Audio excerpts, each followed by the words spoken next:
എന്റെ കുഞ്ഞേ, എന്തോ ഒരു കോലമാടാ നിന്റെ. എങ്ങനെ നോക്കിയതാ നിന്നെ ഞാൻ? ഇങ്ങനെയാണോ അമ്മ എന്റെ കുഞ്ഞിനെ നോക്കിയത്? ഓ, അതെങ്ങനാ? നേരത്തും കാലത്തും വല്ലതും വെച്ചുണ്ടാക്കി കൊടുക്കണ്ടേ? എന്റെ കൊച്ചു പണി കഴിഞ്ഞ് വന്ന് ക്ഷീണിച്ചിരുന്നാ പോലും നേരത്തും കാലത്ത് ഒരു തുള്ളി വെള്ളം അവന് കൊടുക്കുകയല്ല. ഇതിനെയൊക്കെ എവിടുന്ന് കിട്ടിയോ എന്റെ ദൈവമേ?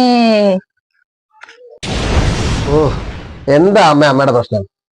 ഞങ്ങൾ മനസ്സമ്മാനത്തോടെ ജീവിക്കുന്നതാണോ, അതോ അമ്മ പറഞ്ഞെല്ലാം കേട്ട് അവള് മിണ്ടായിരുന്നു അമ്മ പൊന്നുപോലെ നോക്കുന്നതാണോ നമ്മുടെ പ്രശ്നം? എന്തുവാടാ കുഞ്ഞെ നീ പറയുന്നേ? ഹോ, ദൈവമേ, എനിക്കറിയാം അവള് നിനക്ക് ഓതി തന്നതായിരിക്കും ഇതൊക്കെ.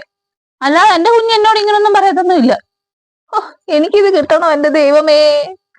നീ എന്ന് പറഞ്ഞ് ജീവിച്ചതായി അമ്മ, അറിയാവോ? നമുക്കാരുമില്ല. ഓ, നിങ്ങളോടൊന്നും പറഞ്ഞിട്ട് കാര്യമില്ല. നിങ്ങൾ ശരിക്കും ഒറ്റയ്ക്കായാലേ പഠിക്കത്തുള്ളൂ. ഞാൻ കാണിച്ചു തരാം. ഡീ, ചേട്ടാ, നീ എടുക്കാനുള്ളത് എന്താന്ന് വെച്ചാൽ എടുത്തോ. നമുക്ക് ഇപ്പൊ തന്നെ ഇറങ്ങാം. എങ്ങോട്ട്? ചേട്ടൻ എന്നെ ഈ പറയുന്നേ?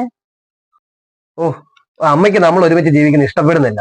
നമുക്ക് ഇവിടുന്ന് പോയേക്കാം. വേണ്ട ചേട്ടാ, നമുക്ക് എങ്ങോട്ടും പോകണ്ട. അമ്മയെ തനിച്ചേക്ക് നമുക്ക് എങ്ങോട്ടും പോകണ്ട. അമ്മയ്ക്ക് മകനോടുള്ള സ്നേഹക്കൂടുതൽ കൊണ്ട് അമ്മ ഇങ്ങനെ പെരുമാറുന്നത്. കേട്ടോ അമ്മേ, ഇത്ര നേരം അമ്മ കുറ്റം പറഞ്ഞ മരുമോളാ ഇപ്പൊ പറയുന്നത്. നീ കേറി വന്നപ്പോ അമ്മയ്ക്ക് ആകെ പേടിയായിപ്പോയി. നീ അവനെ ഇനി നിന്റെ സ്വന്തമാക്കി മാറ്റുവോ, അമ്മ ഒറ്റപ്പെട്ടു പോവോ? അത് അമ്മയുടെ ഒരു തെറ്റിദ്ധാരണയായിരിക്കും. എന്തായാലും എന്റെ മക്കളിങ്ങി വാ. എന്റെ മക്കൾ അമ്മയോട് ക്ഷമിക്കണം. അതാരുമില്ല. അമ്മയ്ക്ക് ഇനി 2 മക്കളാ.